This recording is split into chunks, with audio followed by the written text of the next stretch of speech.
Welcome to Community Voices with your host, Tarence Lauchie. This radio roundtable features community, business, and religious leaders that discuss current events and topics that impact our urban community. If you would like to be a guest or if you have a suggested topic, contact the station today at 616-259-7342. Now, into the program. Greetings, this is Tarence Lauchie, and you're listening to another edition of Community Voices on 91.9 FM, The People's Choice, WDPW. I'm excited today to talk to one of the partners of our station here, talk a little bit about health and stroke awareness. I believe that May is Stroke Awareness Month, along with Mental Health Wellness Month. So a lot to talk about. I have in the studio Dr. Jeff Fletcher. Talk to us a little bit about yourself. Tell us about what you do with University of Michigan West. Yeah, hi. Thank you for having me. I'm a neurologist, and my training is in stroke and neurocritical care. So I take care of patients who've had essentially bad brain injury.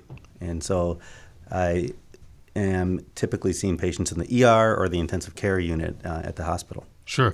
Dr. Fletcher, when we talk about stroke and it being an issue that we need to be aware of, we're going to get into this whole conversation of what a stroke is, who should be more concerned about being potential candidates for such, and then the different types of stroke, things like that. I think it's important for people to have knowledge and understanding on how to take care of themselves, to be preventative, although there's probably some really good resources available at U of M Metro West.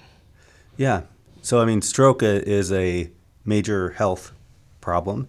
It's the leading cause of disability in the United States and the world, and it's the fifth leading cause of death in the United States. Wow. Stroke's also the second leading cause of death in the world, and so it's a major health problem.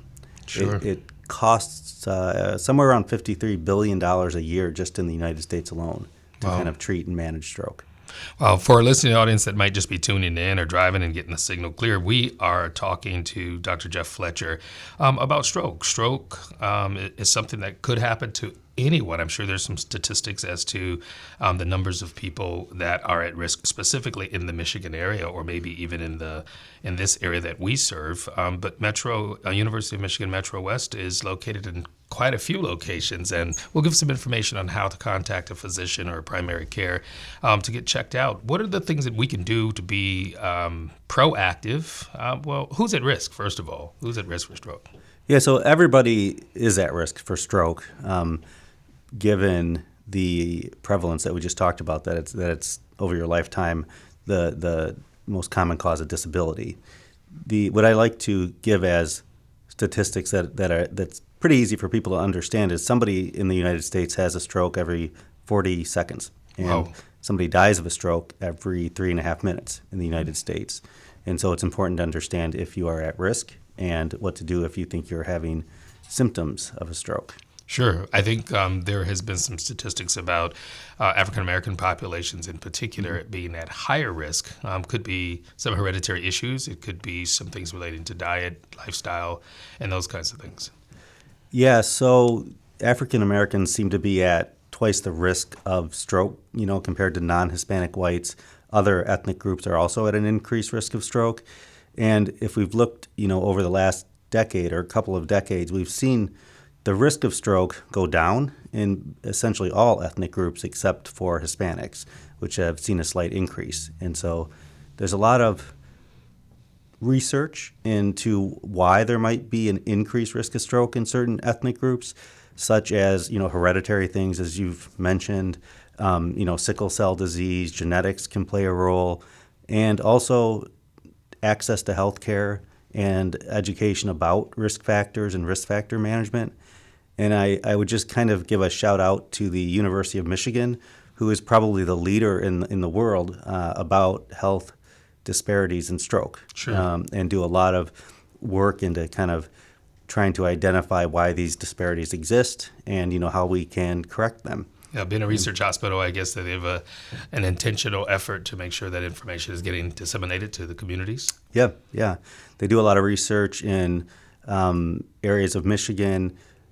In Flint, I know they're doing research on education at churches. Mm-hmm. And Dr. Morgan started in his group in Ann Arbor. They do a lot of healthcare disparity research and it extends all the way down to Texas. And so they canvass a certain area of Texas to completely capture every stroke that's happening and look at differences between different ethnic groups. Yeah, I think awareness is probably one of the most important factors. So let's kind of back it up to a person who's sitting at home. They, have had relatives that have had high blood pressure or hypertension. They're probably curious as to whether or not a stroke is a potential incident for them.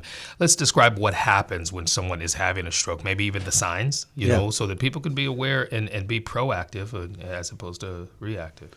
Yeah, so it's important to understand that there are risk factors for stroke, and we can discuss more of those, but that 80 to 90% of strokes are preventable.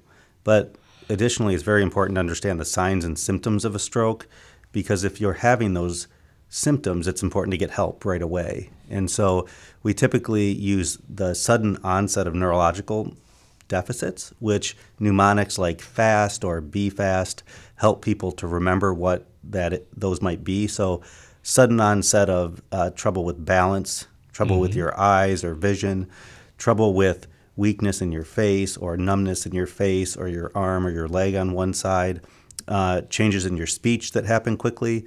And the T in those mnemonics, be fast or fast, that T stands for time. And that's because time is brain. So if you have the sudden onset of those symptoms, we want people to call 911 and get to the hospital right away. Immediately, yeah. Yeah, I think the traditional idea of a stroke would be, someone just simply passing out. And I think that what you just mentioned there would be great ways for people to be proactive. And it's probably better to be safe than sorry when it comes to those symptoms of fast or be fast. Yeah, many strokes don't cause pain. So it's easy to kind of ignore them and say, I'll sleep it off, or, I'll see what happens in the next hour.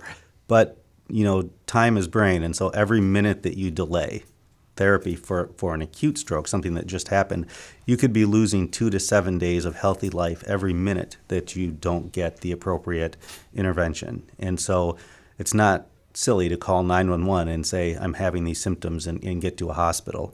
Absolutely. Pain is not likely or frequently present. And so that, we just try to encourage people not to ignore those sudden onset of symptoms. Absolutely. So for the layperson that's at home who doesn't know anything about medicine like me, you kind of think, well, is there such a thing as being too cautious or being too concerned? My arm was numb because I slept on it the wrong way, or I'm usually dizzy or foggy in the morning, those kinds of things.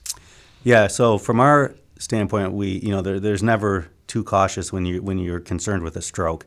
It's better to get evaluated quickly, and then we can also, as a health team, kind of work to educate you on if things occur in the future on what to do. But no, we're not really. We don't ever push the too cautious route. Right. It's a major thing, and sometimes people have warning strokes, and so with that warning, your symptoms might go away within 10, 15, 20 minutes, and that still is a high-risk scenario to reoccur. Yeah. And so we still suggest that you seek medical attention right away if you had the onset of any sudden neurological deficit. Sure. So that means that if strokes have been prevalent in the person's family, if there are some other medical diagnoses such as hypertension or high blood pressure, and then fitting the demographics that you mentioned of an at-risk population, these are all reasons to talk to your primary healthcare physician. Yeah. If there's any sudden onset, we want you to really think about calling 911, going to the emergency room, but of course your primary care physician is always available to kind of help you to triage those calls. But patients who have risk factors for stroke, it would be even more important to kind of be aware of that. And so the traditional risk factors for stroke are kind of broken down into modifiable things and then non-modifiable things. So, we can't. Let's talk about the modifiable things first. So what can we do? So hypertension or high blood pressure. So high blood pressure is the number one treatable risk factor for stroke. And we can prevent 80 to 90% of strokes if we were to treat these risk factors. And so high blood pressure isn't just treating it when you know you have it, but it's diagnosing it. And since it can be silent, that means following up with your healthcare provider or getting your blood pressure checked at the pharmacy, things like that. To diagnose high blood pressure. And then, of course, we have a treatment algorithm for it. Diabetes, high cholesterol, smoking, lack of exercise, being overweight. Those are all things that increase your risk for stroke that you can modify to prevent yourself from having a stroke. Yeah. I understand that women are a lot more likely to be at risk than men. Is that true? Yes, a lot of people are surprised to hear that the lifetime risk of stroke is elevated in women compared to men. And it could be because women often live longer than men. Is that, yeah, is that so, part of it? So that is, so you can make a lot of suggestions about why. Yes. But yes, women live longer, and so age is a major risk factor for stroke, and you can't control the fact that you're going to get older, but you can be aware that that's a risk factor for stroke. And so women live longer. They have to put up with us, right? Exactly. So, and they're probably fussing at us or in some way stressed out because of us. Yeah, no, I agree. And they also, to be fair, they have to take medication. Sometimes like birth control pills can increase your risk for stroke, or high doses of estrogen replacement therapy can increase your risk of stroke. And postmenopausal, they're more likely to then develop hypertension. Sure. And so, yes, women do have an increased lifetime risk of stroke. And that's based on basic life cycles. Yep. So with the number of strokes that happen regularly on a regular basis, that number was startling. Almost anybody should be concerned about measures to be preventative when it comes to that.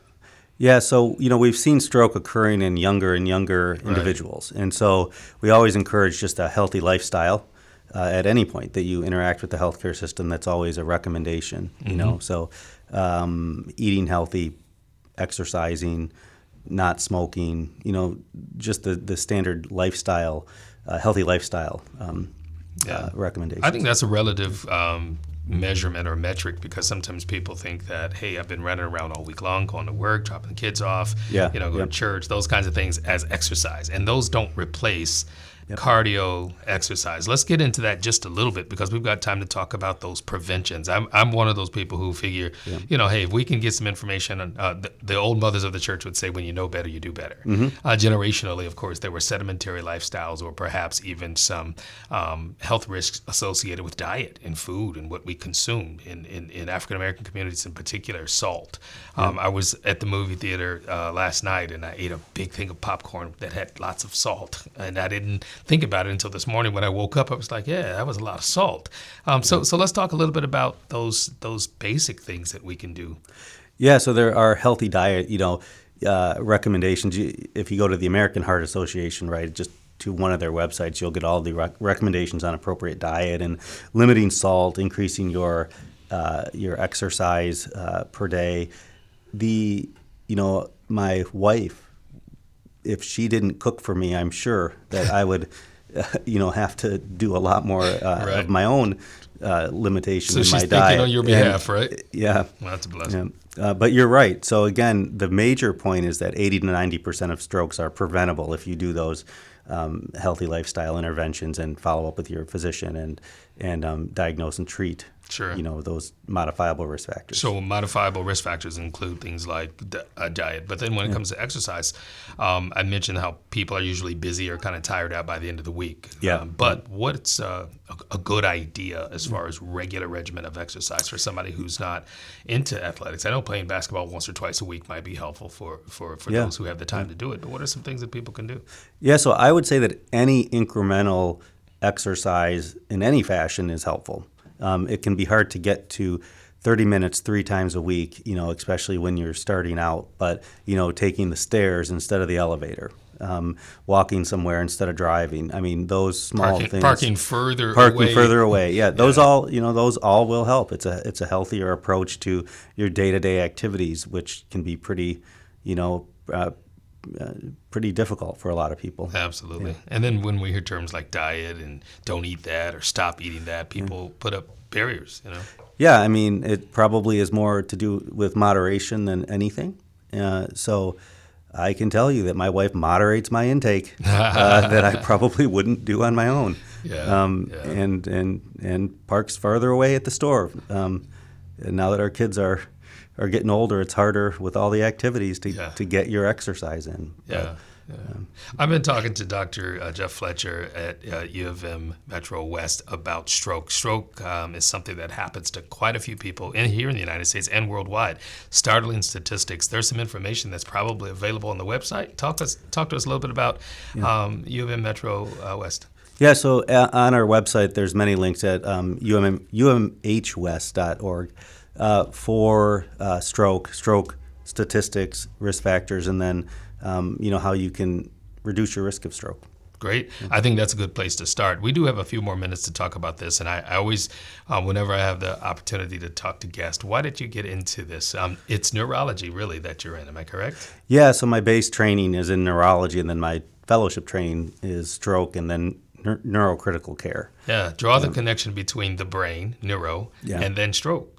Yeah, so the way that the brain is organized is, we call it somatotopic organization, but the brain is organized where certain regions of your brain are responsible for certain functions. Right. And then the way that the blood flow gets to your brain, the certain blood vessels go to certain regions of the brain. So there's a relatively, though not perfect, ability to predict if a blood vessel is clogged up causing a stroke, that people are going to have certain neurological findings on their exam. Yeah. And so that kind of drew me to neurology, and then stroke and neuro-ICU is just kind of the fascination with neuroanatomy, and how people present when certain parts of their brains don't work. Yeah. I'm going to be honest, I'm sure I'm not the only person that had a direct connection between stroke and heart. Yes. Because rarely do we think, it's the brain, when we know that the brain stops functioning or is halted during a stroke situation. But draw the connection between heart health care and brain health care. Yeah, so it all falls under the umbrella of kind of cardiovascular care, vascular disease and risk factors. And so, the same therapy applies in terms of trying to reduce your risk of a heart attack as trying to reduce your risk of a stroke.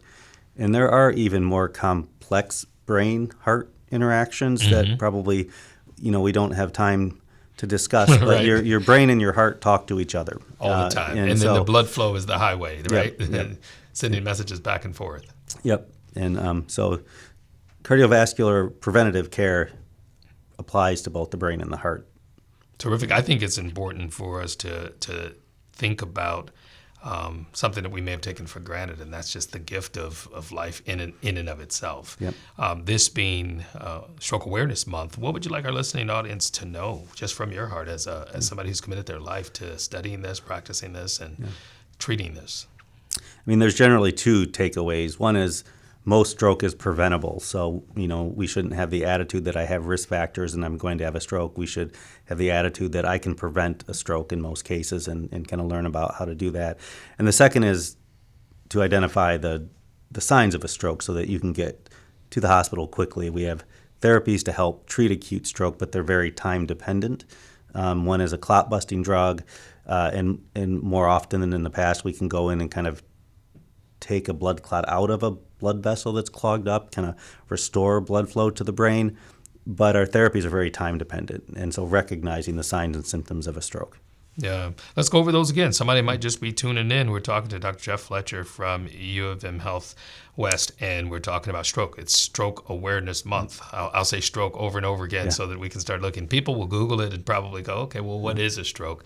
But give us those signs again. So sudden onset, and again, we endorse the mnemonic be fast. Yes. So that you can go through each letter. Be fast. So the sudden onset of balance trouble or trouble walking. The E is for eyes. So if you have double vision, loss of vision. The F stands for face, so a droopy face or numbness on one side of the face. And the A is for arm, so weakness in your arm or numbness. S is for speech. So if you have speech, a change in your speech or language, and then T is time. So time is brain is kind of the mnemonic or the overriding concept of acute stroke. Time is brain, so you need to be seen and treated quickly. Yeah, be fast, and don't be afraid to call 911 if you have those symptoms or if you're feeling that's going on. Access to healthcare was the thing that you had mentioned a little bit earlier. Do you have any information on that or anything that just share with the listening audience about it? Yeah, I mean, in terms of access to healthcare, preventatively, many people don't have a primary care physician or even a lot of knowledge or interest in maybe seeing a physician regularly. And so access to care can occur at different levels. So first is having your own desire to kind of take control of your health and your well-being, and then making sure that you establish a primary care provider and that you go through the options of a healthy lifestyle. Sure. That's really the key point in terms of preventative. Yeah, just getting a physician to do an annual checkup is probably a challenge for some people. I talk to young men in particular who are, just getting started in life, starting out their families. And my encouragement to them is always go get a physical every year. Get to know about your medical history, your family's medical history. Yeah. Look out for certain hereditary consistencies. If you've got 3 generations of stroke in your family, chances are there's some risk factors that are specific to you. Yeah. Yeah.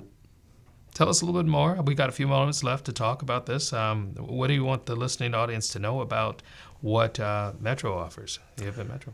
So we are under the umbrella of the University of Michigan Health System and UMH West, which was formerly Metro, which is a little confusing because it doesn't always, it rolls off my tongue both ways. Yeah. But we're a comprehensive stroke center, and so we essentially have everything through each transition of care that would relate to stroke. So from the primary preventative physicians and pathways to the acute treatment of stroke, and then even the follow-up. So when you're discharged from the hospital, we have kind of a coordinated care plan for making sure that rehab is done and that you have appropriate follow-up. And we have a stroke support group at UMH West where stroke survivors get together and kind of talk with each other, and we go through topics where it might be a physician, it might be a nutritionist, it might be a therapist. We try to have different topics, but kind of that group that gets together that can help each other. Sure, and prayer always works too. Yep. This is a Christian station. Yep. We'll take the last few minutes. Maybe you can share from your heart what made you decide to go into this field from a personal perspective. When you decided, hey, I want to be a doctor when I grow up.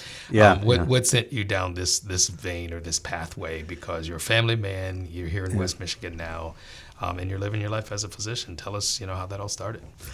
Yeah, so I wish I had a grand story of, something happened from a neurological standpoint that made me want to go into it. But it was honestly just when I got into medical school, I really liked neuroanatomy, and then I tended to like the more acute issues in the ICU.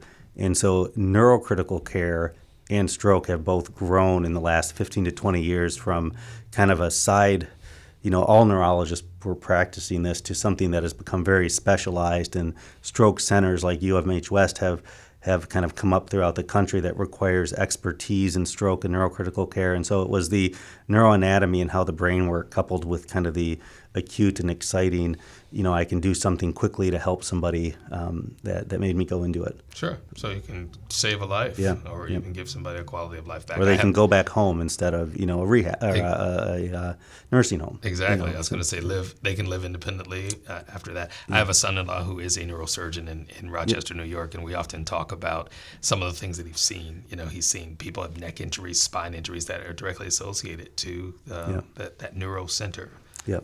Great. Yep. Well, as we close out, I want to say thanks for sharing the information. It's Stroke Awareness Month, and we've been talking to Dr. Jeff Fletcher from U of MH West. Yes. Did I get it right this time? I think so. Right. Yeah. I want to make sure.